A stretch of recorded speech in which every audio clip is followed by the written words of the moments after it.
გამარჯობა მეგობრებო, თქვენ უყურებთ BBR-ს. დღეს ამ ვიდეოში ვისაუბრებ თუ რამდენად მნიშვნელოვანი არის აი ეს კოცონის კედელი, რასაც ახლა თქვენ კადრში ხედავთ. პირველ რიგში ვიტყვი, რომ გაკეთება არის უმარტივესი, ზომაზე დახერხავთ ხეებს, 4 ხე უნდა ჩაარჭო, 2 წინ, 2 უკან, ესენი შუაში ჩაალაგო და ზემოთა მხარეს მე პირადად კანაფის ტოკით შევკარო, უფრო მჭიდროდ იყოს და არ ჩამოიშალოს რო რამე.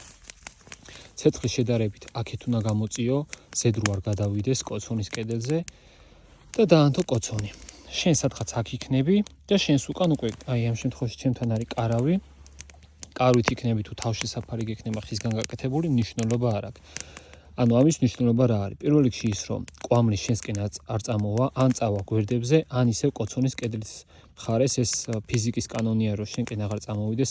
აი, არაფერი არ არის კოცონის გარშემო და რო დაждები და კვამლი რო დაგწდებს, ხო ხვდები? ზუსტად იგივე თემა არის. ამ შემთხვევაში კვამლი აღარ შეგაწუხებს, წავა შენ საპირისპირო მიმართულებით. თავარი რა არის კოცონის კედლის ფუნქცია? ჩემთვის ესეა ყოველ შემთხვევაში. განსაკუთრებით ზამთარში.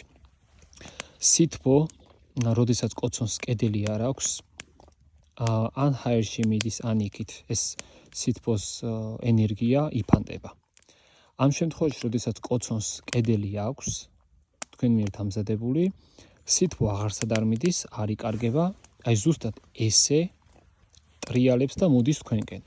აქეთ შემთხვევაში კარავი დახვდება და სითბო იქნება ესე წრეულად. იტრიალებს და უფრო თბილად იქნებით.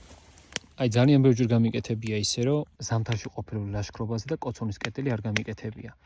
და მაგ დროს მართლა დიდი კოცონი უნდა გენთოს, რომ სითბო შეინარჩუნო და არ შეგცივდეს. ესე თუ ზიხარ უბრალოდ.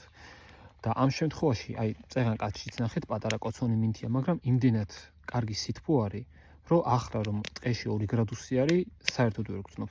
ჩვეულებრივად თბილად ვარ. ამიტომ ეგ გაითვალისწინეთ.